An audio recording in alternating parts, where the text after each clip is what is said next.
Hello guys, तो कैसे आप लोग। उम्मीद है आप सब लोग खैरियत से होंगे। आज मैं बिजनेस टेक्नोलॉजी का 7 चैप्टर स्टार्ट करने वाला हूँ, जिसका नाम है external analysis of economic factor. ये बहुत लेंथी चैप्टर है।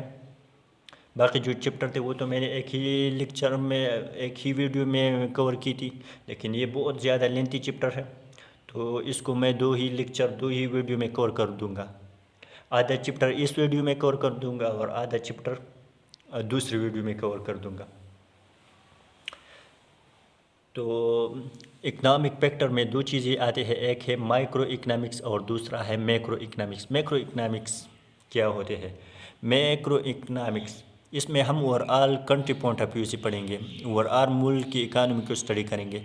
जबकि माइक्रो इकनॉमिक्स, आज जो हम माइक्रो इकनॉमिक्स पढ़ने वाले हैं, माइक्रो इकनॉमिक्स, इसमें हम कंपनी के पॉइंट ऑफ व्यू से पढ़ेंगे। यानी एक कंपनी की प्रोडक्ट कितनी है, इसकी प्राइस कितनी चाहिए, हमने सप्लाई कितनी करनी है, वो सब कुछ माइक्रो इकनॉमिक्स में आते हैं। माइक्रो इकनॉमिक्स को एक दफ़ा फिर इसमें हम कंपनी के पॉइंट ऑफ व्यू से पढ़ेंगे। यानी एक कंपनी की प्रोडक्ट कितने है, इसकी प्राइस कितनी है, हमने सप्लाई कितनी करनी है, ये सब माइक्रो इकनॉमिक्स में आता है। एक दफ़ा रीड करते हैं। A definition of microeconomics. Microeconomics attempt to examine how supply and demand decision made by the consumer, firms and industry, affecting the selling price of the goods and services within the industry or a market. तो micro economics में हम सबसे पहले concept of demand and supply पढ़ेंगे। तो demand सबसे पहले पढ़ेंगे, डिमांड क्या चीज़ है, डिफिनीशन ऑफ डिमांड वगैरह, ये क्या चीज़ है। तो डिमांड को हमेशा देखना है कस्टमर के एंगल से। एक कंज्यूमर किसी भी प्रोडक्ट की कितनी क्वांटिटीज़ परचेज जा रहा है एक स्पेसिफिक प्राइस पे, इसको डिमांड कहते हैं। एक कंज्यूमर किसी भी प्रोडक्ट की कितनी क्वांटिटी परचेज जा रहा है एक स्पेसिफिक प्राइस, इसको डिमांड कहते हैं। एक दफ़ा रीड करते हैं। Demand for a product or services can be defined as the quantity that the consumer desire to buy at a particular point of time and a particular price, backed by their ability to buy and willingness to spend.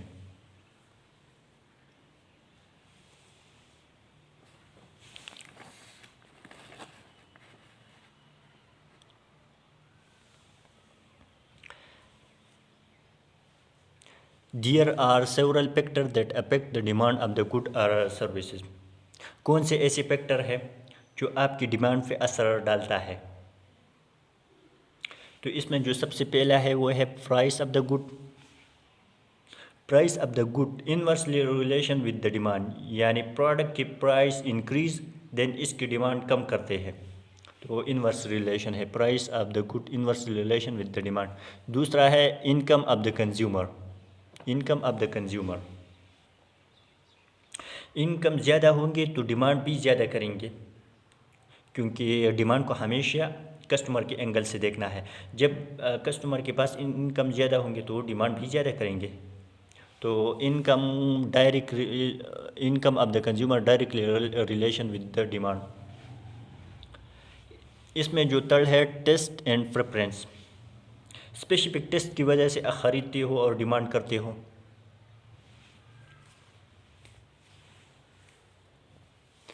Passion and weather, जिस चीज़ का passion होता है और जिस चीज़ का passion और weather होता है, इसका डिमांड भी ज़्यादा होता है, तो मतलब direct relation. Substitute of the good, substitute goods, ये सब्सटीट्यूट गुड क्या होते हैं? सब्सटीट्यूट स्लाइटली सेम नीड्स को पूरा कर सकते हैं। सब्सटीट्यूट गुड आपके वो गुड्स होंगे जिनको आप सेम नीड्स के लिए इस्तेमाल कर सकते हो, जैसे कोक की जगह पेप्सी। जो आपके प्रोडक्ट के मार्केट के अंदर सब्सटीट्यूट है ना, उनकी प्राइस भी आपके गुड्स के डिमांड पे इफेक्ट करेगा। एक दफ़ा फिर, जो आपके प्रोडक्ट के मार्केट के अंदर सब्सटीट्यूट है ना, उनकी प्राइस भी आपके गुड्स के डिमांड पे इफेक्ट करेगा। जैसे टी एंड कॉफ़ी एक दूसरे के सब्सटीट्यूट है। हमारी चाय का स्टॉल है और यहाँ पर कॉफ़ी का भी दुकान है। कॉफ़ी वाला दुकान इस तरह का थे कि अपना प्राइस कम करते हैं। देन कॉफ़ी की डिमांड फिर ज़्यादा होगी और हमारे टी की डिमांड कम होंगी, क्योंकि टी और कॉफ़ी एक दूसरे की सब्सटीट्यूट है। तो सब्स्टिट्यूट ऑफ द गुड इस तरह इन्वर्स रिलेशन में आ गया। कम्प्लीमेंट्री गुड्स, आपके वो कम्प्लीमेंट सबसे पहले तो कम्प्लीमेंट्री गुड्स क्या होती है? आपके वो गुड्स है जिन गुड्स को आप इकट्ठे इस्तेमाल कर सकते हो, जैसे DVD and DVD player, petrol and car. Petrol की कीमत हाई हो गई तो पेट्रोल की डिमांड कम होंगे, दिन कार की डिमांड भी कम होंगी, क्योंकि पेट्रोल और कार एक दूसरे की कम्प्लीमेंट्री गुड है। इसमें जो फिर एडवर्टाइजमेंट, गुड्स की एडवर्टाइजमेंट जितना जितना ज़्यादा अच्छा करोगे, जितना ज़्यादा स्ट्रॉन्ग करोगे, तो इसका डायरेक्ट इम्पैक्ट आपकी डिमांड पे आएगा। एडवर्टाइजमेंट, गुड्स की एडवर्टाइजमेंट जितना अच्छा करोगे, जितना ज़्यादा स्ट्रांगली करोगे, तो इसका डायरेक्ट इम्पैक्ट आपकी डिमांड पे आएगा, यानी आपका डिमांड बहुत बढ़ेगा। सबसे आखिरी है expected rise in the price of the good. जैसे ईद से 2-3 दिन चीज़ पहले ईद से 2-3 दिन पहले चीज़ें बहुत ज़्यादा महंगे होते हैं, तो लोग इस तरह करते हैं कि 1 महीना पहले चीज़ें ख़रीदना शुरू कर देते हैं, और ज़्यादा ख़रीदने की वजह से डिमांड बढ़ जाता है। तो एक्सपेक्टेड प्राइस इन द, इसकी वजह से भी डिमांड बढ़ जाता है। एक दफ़ा फिर expected rise in the price of the good depend करते हैं। इस जैसे एक एग्जांपल देते हैं, ईद से 2-3 दिन पहले चीज़ें बहुत ज़्यादा महंगे होते हैं, तो ज़्यादातर लोग इस तरह करते हैं कि 1 महीना पहले चीज़ें ख़रीदना शुरू कर देते हैं, और ज़्यादा फ़रोख्त की वजह से डिमांड बढ़ जाता है। तो ये फैक्टर थी जो आपकी डिमांड पे असर डालता है। हमने सब कुछ पढ़ा दिया। अब लॉ ऑफ डिमांड पढ़ते हैं। लॉ ऑफ डिमांड क्या है? लॉ ऑफ डिमांड प्रोडक्ट की डिमांड को रिलेट करता है प्रोडक्ट की प्राइस के साथ, यानी जब किसी भी प्रोडक्ट की प्राइस बढ़ेंगे तो इस प्रोडक्ट की डिमांड कम हो जाएंगे। ये हर सिनेरियो में एप्लीकेबल नहीं होगा। जैसे आप टेस्ट पे डिमांड कर रहे हो, अगर आपको महंगी मिल रही है और फिर भी आप ख़रीद रहे हो, जब अदर फैक्टर को कांस्टेंट रखोगे तब ये एप्लीकेबल होगा। एक दफ़ा फिर लॉ ऑफ डिमांड प्रोडक्ट की डिमांड को रिलेट करता है प्रोडक्ट के प्राइस के साथ। जब किसी भी प्रोडक्ट के प्राइस बढ़ेंगे तो इस प्रोडक्ट की डिमांड कम हो जाएंगे। Law of demand, when the prices goes up the quantity of demand goes down, when the price goes down the quantity of demand goes up, क्योंकि इनवर्स रिलेशन है demand का और प्राइस का, दोनों का इनवर्स रिलेशन है। अब definition of law of demand एक दफ़ा पढ़ते हैं। Law of demand is the price and demand have inverse relationship when other factor remain constant. हमने पहले भी बहुत अच्छी तरह पढ़ लिया। अब इस ग्राफ के ज़रिए भी सीखते हैं कि लॉ ऑफ डिमांड किस तरह होते हैं।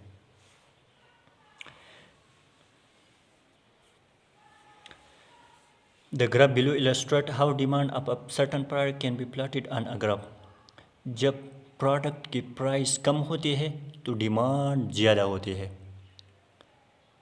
जब प्रोडक्ट की प्राइस कम होती है तो डिमांड ज़्यादा होती है। तो ये तो नेगेटिव स्लोप बता रहा है। जब प्राइस कम हो रही है तो डिमांड ज़्यादा हो रहा है, तो ये तो नेगेटिव स्लोप बता रहा है, नेगेटिव स्लोप दिखा रहा है। तो लॉ ऑफ डिमांड जो था उसका जो ग्राफ था, इसको एक दफ़ा रीड करते हैं।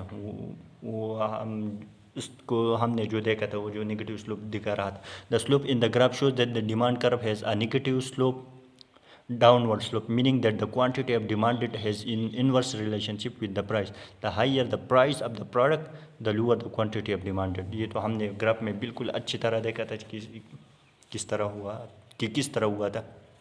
डिमांड को तो हमने अब देख लिया। अब दूसरा है सप्लाई। सप्लाई किस तरह होते हैं? सप्लाई, डिमांड को हमेशा देखना है कस्टमर के एंगल से, जबकि ये सप्लाई जो है इसको हमेशा देखना है मैन्युफैक्चर के एंगल से। सप्लाई, इसका मतलब मार्केट में गुड्स की अवेलेबिलिटी। आपने अपने जो मार्केट के अंदर जो गुड्स की अवेलेबल करानी है, और ये जो सप्लाई मैन्युफैक्चर करेंगे इसको सप्लाई, ये जो सारी सप्लाई में आता है। सप्लाई, एक दफ़ा फिर सप्लाई, इसका मतलब मार्केट में गुड्स की अवेलेबिलिटी। आपने अपने जो मार्केट के अंदर जो गुड्स की अवेलेबिलिटी करानी है और ये जो सप्लाई मैन्युफैक्चर करेंगे। एक, एक दफ़ा रीड करते हैं। The concept of supply refer to the quantity of a good that existing supplier are would want to produce for the market at a given price. There are several factors that affect the supply of a product. This include, ऐसी कौन सी factor है जो आपकी product की supply पे depend करेगी। तो अब हम इन सारों को पढ़ेंगे कि किस तरह होते हैं। इसमें जो सबसे पहले है वो है cost of production. Cost of production, factor of production. इस फैक्टर ऑफ प्रोडक्शन इसमें क्या आते हैं, जैसे लेबर, मटेरियल, रेंट कास्ट वगैरह। जैसे जब फैक्टर ऑफ प्रोडक्शन की कास्ट कम हो जाती है, देन सप्लाई विल हाई करेंगे, क्योंकि मैन्युफैक्चरर को ज़्यादा फायदा होगा तो वो लाजमन सप्लाई तो ज़्यादा करेंगे। दूसरा है गवर्नमेंट सब्सिडी।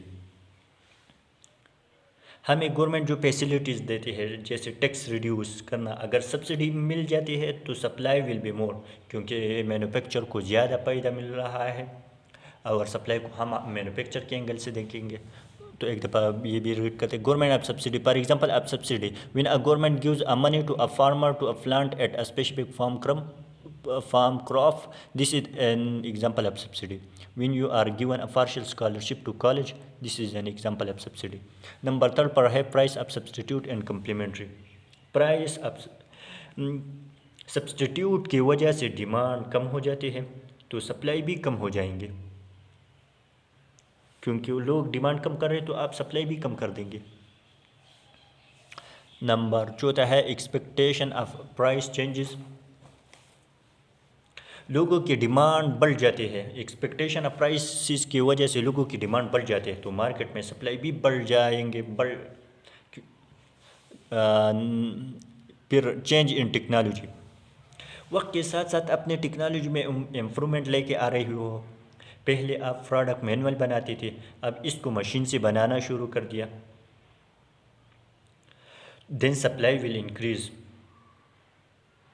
क्योंकि मैनुअल आप इतना चीज़ें नहीं बना सकती थी, अब मशीन के ज़रिए बहुत ज़्यादा चीज़ों को बना सकते हो तो सप्लाई लाजमन ज़्यादा करेंगे। इसके बाद फिर है other factor like change in weather, natural disaster and passion की वजह से डिमांड, जिस चीज़ का पेशन होता है इसका डिमांड बढ़ जाता है तो आप लाजमन सप्लाई भी ज़्यादा करेंगे। फिर टैक्स पॉलिसी, टैक्स बढ़ जाए तो सप्लाई कम हो जाएंगे, क्योंकि मैन्युफैक्चर को फ़ायदा नहीं मिल रहा है। अगर गवर्नमेंट ने टैक्स बढ़ा दिया तो सप्लाई, जो मैन्युफैक्चरर है तो वो सप्लाई कम करेंगे, क्योंकि मैन्युफैक्चर को फ़ायदा नहीं मिल रहा है। इसके बाद प्राइस ऑफ द गुड, किसी भी प्रोडक्ट के अपने प्राइस ऑफ द गुड्स में क्या चीज़ आता है, किसी भी प्रोडक्ट के अपने प्राइस बढ़ रही है तो इसका प्रॉफिट मार्जिन बढ़ा रहा है तो देन सप्लाई मोर, क्योंकि मैन्युफैक्चर को बहुत फ़ायदा हो रहा है। एक दफ़ा फिर प्राइस ऑफ द गुड, किसी भी प्रोडक्ट के अपने प्राइस, तो फिर प्राइस बढ़ रही है तो इसका प्रॉफिट मार्जिन बढ़ा रहा है तो देन सप्लाई मोर, सप्लाई ज़्यादा करेंगे, क्योंकि मैन्युफैक्चर को बहुत फ़ायदा मिल रहा है। तो ये सब कुछ हमने पढ़ा। अब ला ऑफ सप्लाई को पढ़ते हैं, ये किस तरह होता है। ला ऑफ सप्लाई को एक दफ़ा अच्छी तरह पढ़ते हैं। सप्लाई को हम मैन्युफैक्चर के एंगल से हमेशा देखते हैं। जब आपके प्रोडक्ट की प्राइस बढ़ती है तो मैन्युफैक्चर को ज़्यादा फ़ायदा होता है तो वो सप्लाई ज़्यादा करेंगे। जब आपके प्रोडक्ट की प्राइस बढ़ती है तो मैन्युफैक्चर को ज़्यादा फ़ायदा होता है तो वो सप्लाई ज़्यादा करेंगे। एक दफ़ा रीड करते हैं law of supply refer to the relationship between the price and the quantity of good और services that firm are to produce. The higher the price of the product leads to more supplies and more companies making the product. एक दफ़ा फिर law of supply refers to the relationship between the price and the quantity of a good or services that firm are to produce. The higher the price of the product lead to more supplies and more companies making the product. यानी जब आप product की price बढ़ती है तो manufacture को ज़्यादा पैदा होते तो सप्लाई लाजमन ज़्यादा करेंगे। ला अब सप्लाई जो हमने पढ़ा इसकी ग्राफ को अब एक दफ़ा एक्सप्लेन करते हैं, रीड करते हैं, डिफाइन करते हैं। The graph below illustrate how a supply of certain product can be plotted on a graph. जब किसी भी प्रोडक्ट की प्राइस बढ़ रही है तो इसके साथ उसकी सप्लाई भी बढ़ रहा है। जैसे देखिए पॉजिटिव स्लोप ये बता रहा है, जब किसी भी प्रोडक्ट की प्राइस बढ़ रही है तो इसकी सप्लाई भी ज़्यादा हो रहा है। तो ला अब सप्लाई का जो ग्राफ था अब इसको एक दफ़ा रीड करते हैं। In the graph it is shown that supply curve has a positive slope upward, meaning that the movement from point A to point B suggests that every time the price increase the quantity of supply also increase। Positive slope यानी दोनों का direct relation था, क्योंकि price बढ़ रहा था तो supply भी ज़्यादा हो रहा था। तो ला अब सप्लाई की पॉजिटिव स्लोप है और ला अब डिमांड की नेगेटिव स्लोप था। ला अब सप्लाई की पॉजिटिव स्लोप है। अब अगला टॉपिक शुरू करते हैं। जिसका नाम है इक्विलिब्रियम। जब आप डिमांड को और सप्लाई को कंबाइन करोगे तो जिस पॉइंट पे वो इंटरसेक्ट और कट हो रही है उस पॉइंट को इक्विलिब्रियम कहते हैं। जैसे ये पॉइंट जो है जहाँ पे डिमांड और सप्लाई इक्वल हो जाते हैं, इक्विलिब्रियम पोजीशन पर डिमांड और सप्लाई बिल्कुल इक्वल हो जाते हैं। एक दफ़ा रीड करते हैं। Equilibrium prices in a supply and demand diagram. Equilibrium is a state of equality or a balance between the market demand and supply. There is no excess of demand or supply। ये supply show कर रहा है और ये demand show कर रहा है और इस पॉइंट पर दोनों इंटरसेक्ट हो रहा है। इस पॉइंट को इक्विलिब्रियम कहते हैं। अब इक्विलिब्रियम को यहाँ से भी समझते हैं, सीखते हैं कि इक्विलिब्रियम किस तरह एक पॉइंट होता है जिस पे सप्लाई और डिमांड बिल्कुल इक्वल होते हैं।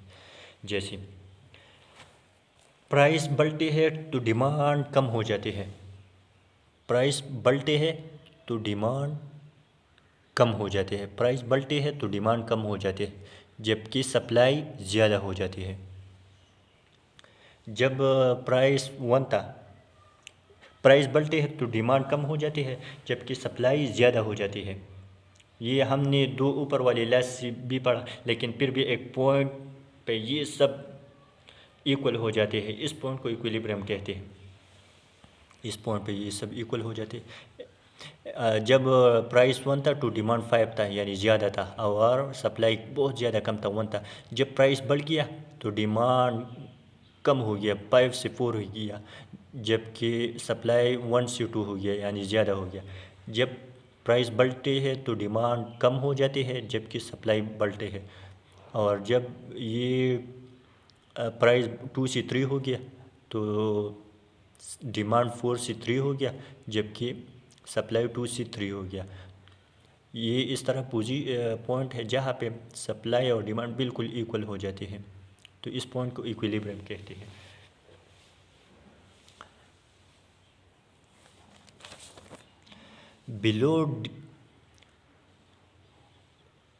बिलो इक्विलिब्रियम, ये इक्विलिब्रियम है, ये बिलो इक्विलिब्रियम लोग डिमांड ज़्यादा करते हैं और मैन्युफैक्चर सप्लाई कम करते हैं।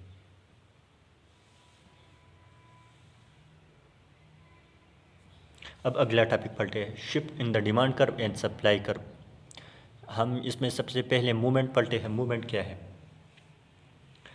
मूवमेंट जब डिमांड और सप्लाई चेंज हो रही विद रिस्पेक्ट टू प्राइस, जैसे कि हमने ला अब डिमांड और ला अब सप्लाई में पढ़ा, तो इसको मूवमेंट कहते हैं।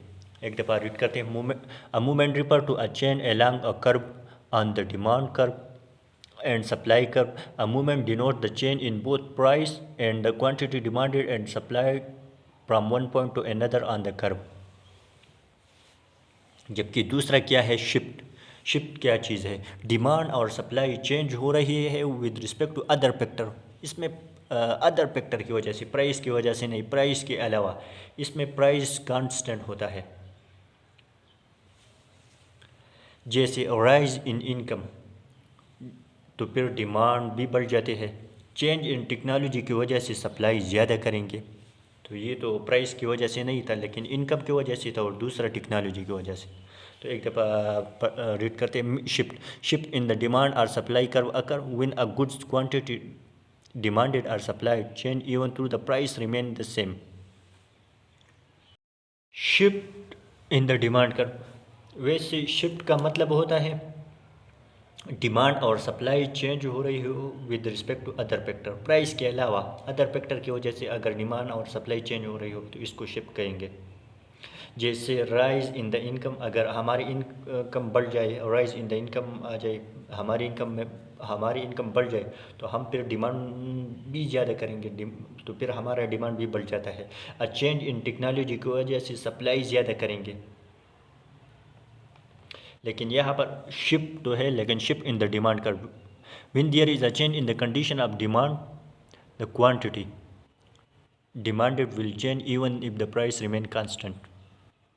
The shift could be caused by any of the following condition of demand: a rise in the income, a rise in the price of substitute, a fall in the price of complement, a change in interest, an increase in population, etc.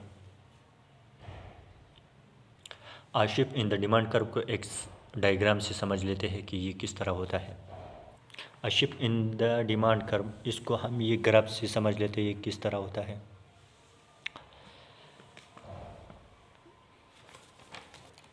जब हमारे पास पैसा कम था तो हम एक shirt 1000 वाली ख़रीदते थे। जब पैसा ज़्यादा हो गई तो इसको 1000 वाली ज़्यादा शर्ट ख़रीदते हैं। तो ये D1 से D2 की तरफ गया। जब इनकम ज़्यादा हो गया तो हमारा डिमांड भी बढ़ गया। This is called outward shift. अब जो दूसरा है, पैसे के बढ़ने की वजह से पैसे की बढ़ने की वजह से आपने वो सेम प्राइस वाले प्रोडक्ट की डिमांड कम कर दी या छोड़ दी, क्योंकि अब मैं महंगे वाली ब्रांडेड चीज़ें ख़रीद लूँगा। तो ये इनवर्ड शिफ्ट है फ्रॉम D1 टू D3। अगर अदर फैक्टर की वजह से डिमांड बढ़ते हैं तो इसको आउटवर्ड शिफ्ट कहते हैं या लेफ्टवर्ड शिफ्ट भी कहेंगे। अगर अदर फैक्टर की वजह से डिमांड कम होते हैं, अगर अदर फैक्टर की वजह से डिमांड कम होते हैं तो इसको इनवर्ड शिफ्ट कहते हैं या लेफ्टवर्ड शिफ्ट भी कहेंगे। Shift in the demand curve तो हमने पढ़ लिया। अब shift in the supply curve को पढ़ते हैं, ये किस तरह होता है। प्राइस के अलावा अदर फैक्टर की वजह से अगर सप्लाई इंक्रीज या डिक्रीज़ हो रही हो तो इसको हम shift in the supply curve कहते हैं। A shift occur when a supply condition other than price of the good itself change. A factor which influence the supply curve, a fall in the factors of production, a fall in the price of the other good, a technology progress, a decrease in the tax। ये तो हमने बहुत detail में पढ़ा हुआ था। तकरीबन 15-20 minute पहले हमने ये सब कुछ पढ़ा हुआ था। A shift in a supply curve, a shift occur when a supply condition other than price of the good itself change, factor which influence the supply curve। तो इसको एक ग्राफ से समझ लेते हैं कि ये किस तरह होता है।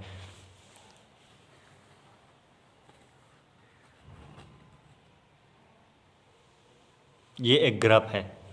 अदर फैक्टर की वजह से अगर सप्लाई बढ़ रही है,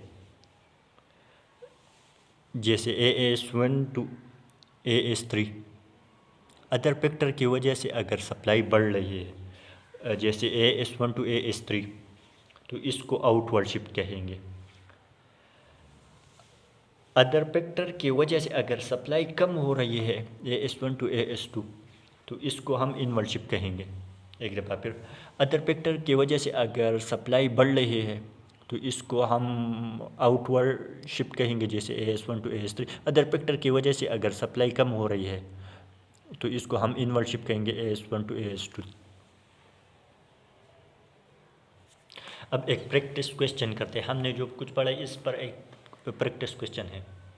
Which one of the following will cause the supply curve for a good to shift in the rightward outward, यानी अदर फैक्टर की वजह से जो सप्लाई बढ़ रही है इसके बारे में।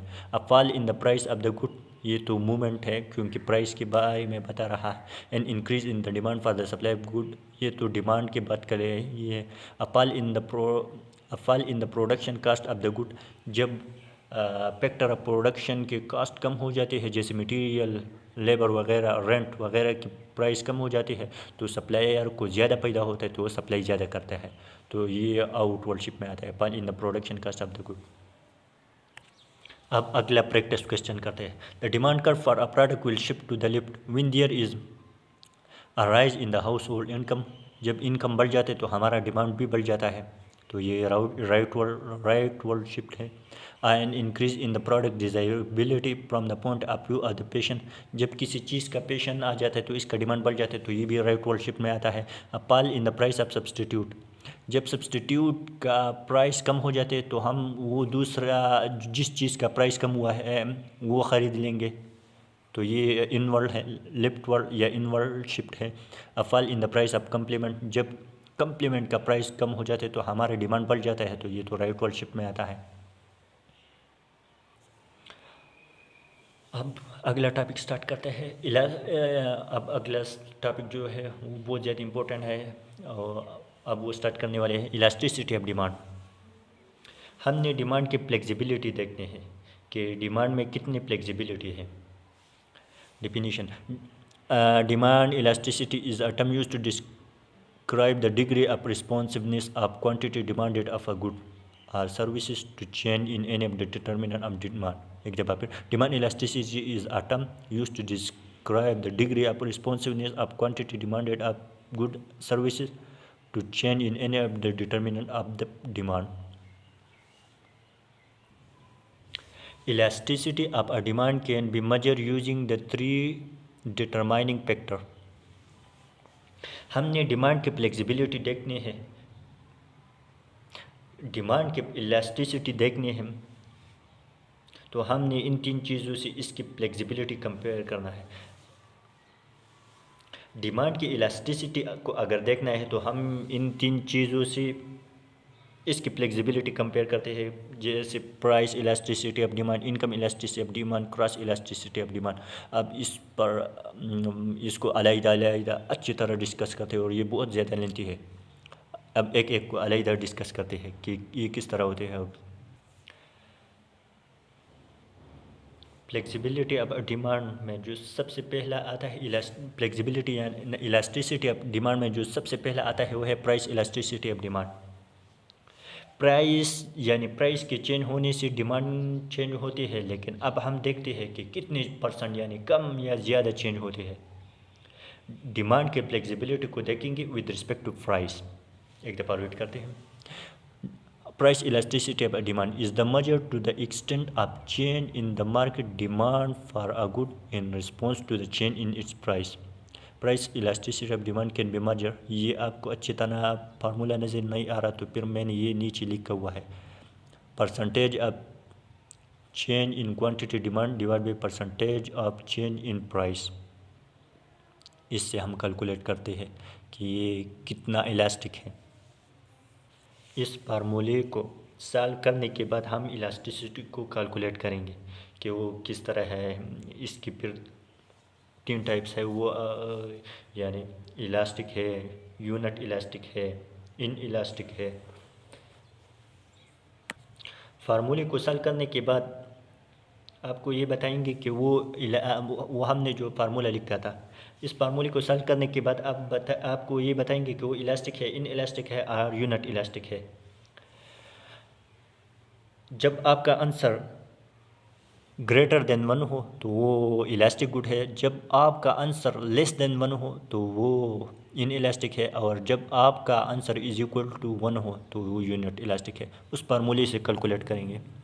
अगर वो उस फार्मूले को सॉल्व करने के बाद आंसर अगर हमारा 1 से ग्रेटर आ गया तो वो इलास्टिक, अगर 1 से आंसर लेस आ गया तो वो इन इलास्टिक, और अगर 1 के बराबर आ गया तो ये यूनिट इलास्टिक में आता है। लेकिन लॉजिकली ये क्या होता है, अब इसको अच्छी तरह डिस्कस करते हैं कि इलास्टिक किस तरह होता है, इन इलास्टिक और यूनिट इलास्टिक। जब आपका आंसर ग्रेटर देन 1 तो इसको इलास्टिक कहेंगे, लेकिन लॉजिकली अब हम देखेंगे कि किस तरह होता है। हमने इकनॉमिक के रूल के अकॉर्डिंगली तो देख लिया ग्रेटर देन 1 इलास्टिक, लेकिन लॉजिकली गुड्स होते क्या है? Elastic goods. इलास्टिक गुड्स वो गुड्स होते हैं जिनमें प्राइस में माइनर सा चेंज आए, लेकिन इसके कंपेरेटिवली डिमांड में ज़्यादा चेंज आता है।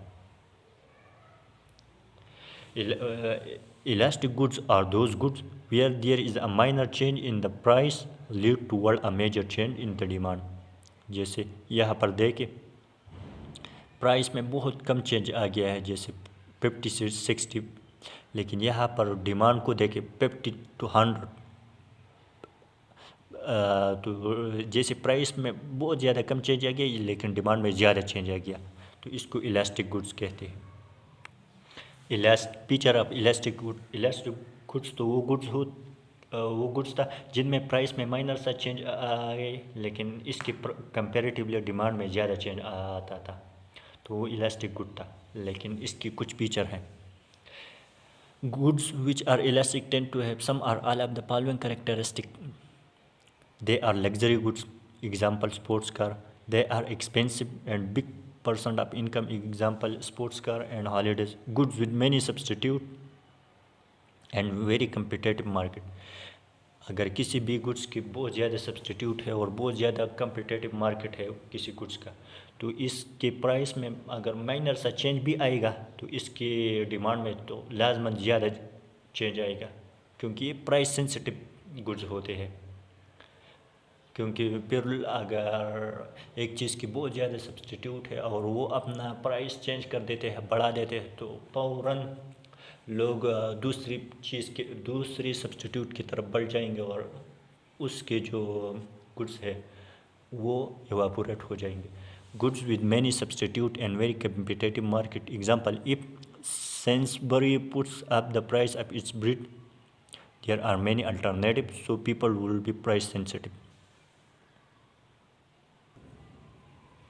ये तो इलास्टिक गुड्स का ग्राफ है, जबकि ये परफेक्ट इलास्टिक गुड्स किस तरह होते हैं? वो गुड्स होते हैं जिसके डिमांड इनफाइनाइट हो जाती है जबकि प्राइस में चेंज 0 के बराबर हो। तो प्राइस में चेंज बिल्कुल 0 के बराबर है जबकि डिमांड बहुत ज़्यादा बढ़ रहा है, तो ये परफेक्ट इलास्टिक है। इलास्टिक गुड्स को हमने पढ़ लिया। अब जो दूसरा टाइप हो वो है inelastic goods. In elastic goods जिनका आंसर लेस देन 1 ऐसे गुड्स होते हैं जिनमें प्राइस में मेजर चेंज आए, जिनमें प्राइस में मेजर चेंज आने की वजह से डिमांड में माइनर सा चेंज आते हैं, इसको इन इलास्टिक गुड कहते हैं। एक दफ़ा फिर रीड करते हैं। ऐसे गुड्स होते हैं जिनमें प्राइस में मेजर चेंज आने की वजह से डिमांड में माइनर सा चेंज आता है। Inelastic goods are those goods which where there is a major change in the price lead toward a minor change in the demand. जैसे यहाँ पर ग्राफ से देखें, ये जो प्राइस है वो 10 से 14 होगी, यानी 40% चेंज आ गई, जबकि डिमांड को देखें 80 to 88 यानी -10%। यहाँ पर 10% चेंज आ गया, प्राइस में मेजर चेंज आ गया जबकि डिमांड में माइनर चेंज आ गया। In elastic feature of in elastic good तो वो ऐसे गुड्स होते हैं जिनमें प्राइस में मेजर चेंज आने की वजह से डिमांड में माइनर सा चेंज आते हैं। लेकिन इसकी फीचर को अब हम देखें। Goods which are inelastic tend to have some or all of the following feature. They have few or no close substitute, example petrol, cigarette. इस वजह से अगर प्राइस में मेजर चेंज आए लेकिन डिमांड में बहुत ज़्यादा कम चेंज आता है। They are sensitive if you have a car you need to keep buying petrol even if the price of the petrol increase। या फिर आटे का एग्जाम्पल दे दे, अगर आटे की बोरी हद से ज़्यादा भी महंगी कर दे फिर भी लोग ख़रीदेंगे क्योंकि वो ज़रूरत है, नेसेसिटीज़ है। और they are addictive, example cigarette. पहला था इलास्टिक, दूसरा था इन इलास्टिक, तीसरा है यूनिट इलास्टिक गुड। जितना चेंज आपके प्राइस में आएगा इतना चेंज आपके डिमांड में आएगा। एक दफ़ा रीड करते हैं। Unit elastic good, unit elastic demand is refer as to as a demand in which any change in the price of the good lead to an equal proportionate change in the quantity demanded. In other words, the unit elastic demand implies that the percentage change in the quantity demanded is exactly the same as the percentage change in the price. यहाँ पर देखिए price में जितना change आ गया उसके equal demand में भी इतना चेंज आ गया।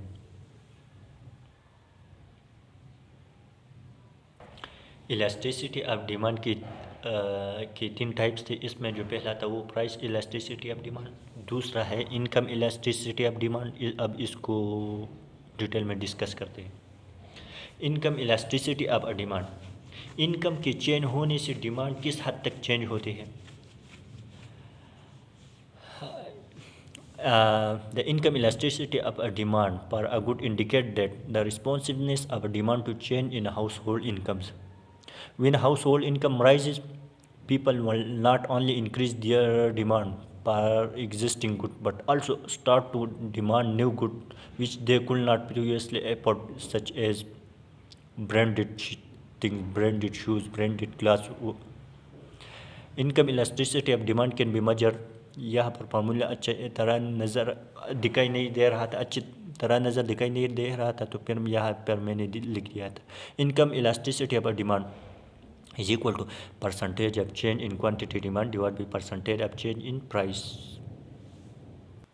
सॉरी गाइज, यहाँ पर थोड़ा गलती हुआ था, यहाँ पर प्राइस नहीं इनकम लिखना चाहिए था। Income elasticity of demand is equal to percentage of change in quantity demand divide by percentage of change in income. इस फार्मूले से हम सब कैलकुलेट करेंगे कि किस तरह। After calculate the income elasticity फार्मूले we have to point out that, अगर इस फार्मूले को सॉल्व करने के बाद हम ये देखेंगे कि वो इंपीरियल गुड है, नॉर्मल गुड है, वो किस तरह है, ये सब कुछ पढ़ेंगे। तो यहाँ पर मुझसे थोड़ा गलती हुआ था कि यहाँ पर मैंने प्राइस लिख दिया था, ये प्राइस नहीं है, इनकम है। Income elasticity of demand is equal to change of percentage in quantity demand divide by percentage of change in percentage of change in income. ये फार्मूला ये बिल्कुल ठीक है, करेक्ट है। हमने जो फार्मूला देखा इसको कैलकुलेट करने के बाद हमें पता चलता है कि वो नॉर्मल गुड है या inferior good. After calculate the income elastic formula we have to point out that the good is either normal good, अगर आंसर पॉजिटिव में आ गया तो नॉर्मल गुड, अगर आंसर नेगेटिव में आ गया तो इंफीरियर गुड। अब इंफीरियर गुड और नॉर्मल गुड को अच्छी तरह एक्सप्लेन करते हैं कि ये किस तरह होते हैं। यहाँ पर इनकम इलास्टिसिटी ऑफ डिमांड में हम डिमांड को देख रहे हैं इनकम के पॉइंट ऑफ व्यू से। तो इंपीरियल गुड को डिफाइन करते हैं, एक्सप्लेन करते हैं। इंपीरियल गुड कोई भी ऐसी गुड जिसकी डिमांड जो है वो कम हो जाती है जब लोगों की इनकम बढ़ जाती है। इनकम बढ़ने की वजह से तो जिस चीज़ को हमने छोड़ा है वो इंपीरियल गुड में आता है, यानी अब लोकल चीज़ें अब हम नहीं ख़रीदेंगे, लोकल चीज़ों को हम छोड़ रहे हैं, तो वो इंपीरियल गुड में आता है। इंपीरियल गुड को एक दफ़ा डिफाइन करते हैं, डिस्कस करते डिफाइन करते हैं एक दफ़ा फिर। इंफीरियर गुड कोई भी ऐसे गुड जिसकी डिमांड जो है वो कम हो जाती है जब लोगों की इनकम बढ़ जाती है। An imperial good is an economic terms that describe a good whose demand drops when people income rises. Other example of an imperial good are no name grocery store products such as cereal or peanut butter. Consumer may use the cheaper products, cheaper store brand product when their income are lower, and make the switch to name brand product when their incomes increase. Calculation के बाद अगर हमारा answer positive में आ गया था तो उसको वो नॉर्मल गुड में आता है। नॉर्मल गुड किस तरह होते हैं? नॉर्मल गुड और जिस चीज़ को हमने ज़्यादा इस्तेमाल करना है हमारी इनकम बढ़ने की वजह से वो नॉर्मल गुड में आता है। जैसे पहले लोकल चीज़ें अब ब्रांडेड चीज़ें ख़रीदते हैं, इनकम बढ़ने की वजह से इनकम बढ़ गई तो अब ब्रांडेड चीज़ें ख़रीदेंगे, तो ये नॉर्मल गुड में आता है। A normal good is a good that experience an increase in its demand due to a rise in a consumer income. A normal good is a good that experiences an increase in its demand due to a rise in the consumer income. Normal good has a positive correlation between the income and demand. Example of normal goods include staples, food staples, clothing, household, household appliances, etc. Elasticity of demand की three types थे, तीन types थे। इसमें सबसे पहला price elasticity था, दूसरा income elasticity और तीसरा आखिरी क्रॉस इलास्टिसिटी ऑफ डिमांड। अगर कोई सब्सटीट्यूट गुड्स की बात करें तो एक गुड्स के प्राइस की वजह से इसके सब्सटीट्यूट की डिमांड पे क्या इफेक्ट आएगा, इसको क्रॉस इलास्टिसिटी कहते हैं। एक दफ़ा फिर, अगर कोई सब्सटीट्यूट गुड्स की बात करें तो एक गुड्स की प्राइस की वजह से इसकी सब्सटीट्यूट की डिमांड पे क्या इफेक्ट आएगा, इसको क्रॉस इलास्टिसिटी कहते हैं। Cross elasticity of demand definition एक दफ़ा रीड करते। Cross elasticity of a demand is a term used to describe the degree of responsiveness of quantity demanded of a good services to the change in price of any of its related substitutes और complementary goods. Cross elasticity का क्या formula है? Cross elasticity of demand is equal to percentage of change in quantity demanded of good 1% divide by percentage of change in price of the good 2। Factor influencing cross elasticity of demand, इसमें दो है, एक था substitute और दूसरा है complement. एक था सब्स्टिट्यूट, दूसरा है कम्प्लीमेंट। सब्स्टिट्यूट क्या चीज़ होता है? स्लाइटली सेम नीड को पूरा कर सको तो वो सब्स्टिट्यूट गुड में आते हैं। सब्स्टिट्यूट गुड्स आपके वो गुड्स होंगे जो आपको सेम नीड के लिए इस्तेमाल कर सकते हो, जैसे कोक की जगह पेप्सी इस्तेमाल कर दिया। जो आपके प्रोडक्ट के मार्केट के अंदर सब्स्टिट्यूट है ना, उनकी प्राइस भी आपके गुड्स के डिमांड पे इफेक्ट करेगा। जो आपके प्रोडक्ट की एक दफ़ा फिर, जो आपके प्रोडक्ट के मार्केट के अंदर सब्स्टिट्यूट है ना, उनकी प्राइस भी आपकी गुड्स के डिमांड पे इफेक्ट करेगा। आप सब्स्टिट्यूट के एक दफ़ा रीड करते। Substitute are a product that can be use in interchangeably. For example, a car from different companies are consider a substitute. If price of one car increase, customer will shift to car from different companies. This will lead to a positive cross elasticity of demand. Complement क्या होते हैं? आपके वो goods जिन goods को आप इकट्ठे इस्तेमाल कर सकते हो, जैसे डीवीडी एंड डीवीडी प्लेयर, जैसे पेट्रोल और कार। पेट्रोल की कीमत ज़्यादा हो गई तो पेट्रोल के डिमांड कम हो जाएंगे, तो इसके साथ मोटर कार की डिमांड भी कम होंगे, क्योंकि पेट्रोल और मोटर कार एक दूसरे की कम्प्लीमेंट्री गुड है। A complementary are a good that are use with each other. For example, car and gasoline. If price of gasoline was to increase, demand for gasoline would fall along with the demand for car, as people will prefer shifting to public transport. Hence, cross elasticity of demand for the complement will be a negative, as demand for the product will decrease if the price of complement was to increase. Types of competition, इसमें जो सबसे पहला है वो monopoly. Monopoly ऐसी market को कहते हैं जहाँ पे एक ही सेलर अवेलेबल हो। यहाँ पे कस्टमर के लिए सिमिलर प्रोडक्ट कोई और जगह से नहीं मिलेगा। एक कंपनी के साथ बहुत मार्केट शेयर होता है, दूसरी के लिए इंटर होने के लिए बहुत रुकावटें होती है, जिसकी वजह से यहाँ पर इंटर होना इम्पॉसिबल होता है। एक दफ़ा रीड करते हैं। A monopoly arises when there is only one producer in the market. Customers do not have alternative similar product to turn to. Since one company enjoys large market share, barrier to entry are high, making it impossible for new entries to enter. इसमें जो दूसरा है वो है ओलिगोपोलीज। ओलिगोपोलीज जब एक से ज़्यादा मार्केट के अंदर सेलर अवेलेबल हो जाए तो इसको ओलिगोपोली कहते हैं। An oligopoly arises when there are few producers that exert considerable influence in the market. और थर्ड नंबर पर है परफेक्ट कंपटीशन।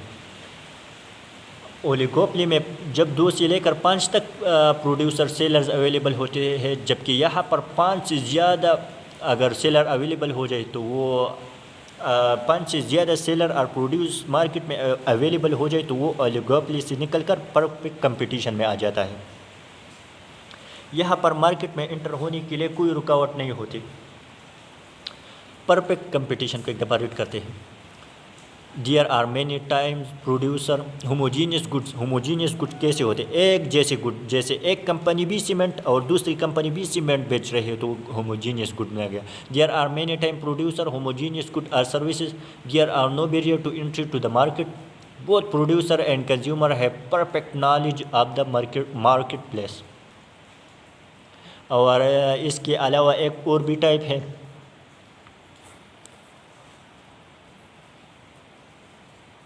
जिसका नाम है मोनोपोलिस्टिक, और चौथा नंबर पर है मोनोपोलिस्टिक मार्केट। यहाँ पर भी मैनी प्रोड्यूसर या सेलर होंगे लेकिन परफेक्ट कंपटीशन में होमोजीनियस प्रोडक्ट थे, और लेकिन यहाँ पर प्रोडक्ट को डिफ्रेंशिएट करने की कोशिश कर रही है। इन मोनोपोलिस्टिक मार्केट के अंदर ऑलमोस्ट सिमिलर प्रोडक्ट होते हैं लेकिन कंपनी फिर डिफ्रेंशिएट करने के बहुत एफर्ट कर रहे होते हैं, और फिर जो भी स्ट्रेटेजी को यूज़ करेंगे अपने प्रोडक्ट को डिफ्रेंशिएट करने की, उस स्ट्रेटेजी की वजह से उनका जो मार्केट शेयर है ना वो इंक्रीज़ होगा। और ये एक चीज़ है जो आप लोगों ने MA1 में भी पढ़ा हुआ है, MA2 में भी पढ़ा हुआ है, आप लोगों को पढ़ाने की ज़रूरत भी नहीं है, लेकिन फिर भी याद दिहानी के लिए बता रहा हूँ। शॉर्ट टर्म कास्ट बिहेवियर में क्या क्या चीज़ें आते हैं, जैसे वेरिएबल कास्ट और फिक्स्ड कास्ट। फिक्स्ड कास्ट वो कास्ट जो लेवल ऑफ एक्टिविटी के साथ चेंज नहीं होता बल्कि फिक्स्ड रहता है, जैसे फिक्स्ड रिकरेंट। और दूसरा जो वेरिएबल कास्ट, वो कास्ट जो लेवल ऑफ एक्टिविटी के साथ चेंज होता है, जैसे मटेरियल जितना प्रोडक्शन ज़्यादा इतना मटेरियल ज़्यादा यूज़ होंगे, तो वो वेरिएबल। और यहाँ पर कुछ एवरेज फिक्स्ड कास्ट कैसे कैलकुलेट होते हैं, वो तो total fixed caste divide by total number of unit, जबकि एवरेज वेरिएबल कास्ट वो किस तरह कैलकुलेट होते हैं, जैसे total variable caste divide by total number of unit, तो वो एवरेज कास्ट आते हैं। ये सब कुछ लोगों ने आप लोगों ने तो पढ़ा हुआ है। अगर आप लोग देखी भी ना हो, इस चीज़ को देखी भी ना, तो तुम लोगों को खुद समझ आ जाते है कि यह क्या चीज़ है। एक ये टोटल फिक्स्ड कास्ट है और दूसरा एक ये है टोटल फिक्स्ड का, एक ये है फिक्स्ड कास्ट और दूसरा है वेरिएबल कास्ट। इसको देखने की ज़रूरत भी नहीं है। तो ये था बिजनेस टेक्नोलॉजी का 7 चैप्टर, जो कि एक पार्ट को हमने कवर कर लिया, और दूसरा पार्ट इंशाल्लाह वो दूसरी वीडियो में सारा कवर करेंगे। और इसके अलावा जो चैप्टर होते हैं वो तो सारे इंशाल्लाह एक ही लेक्चर में सारे के सारे चैप्टर कवर कर लेंगे।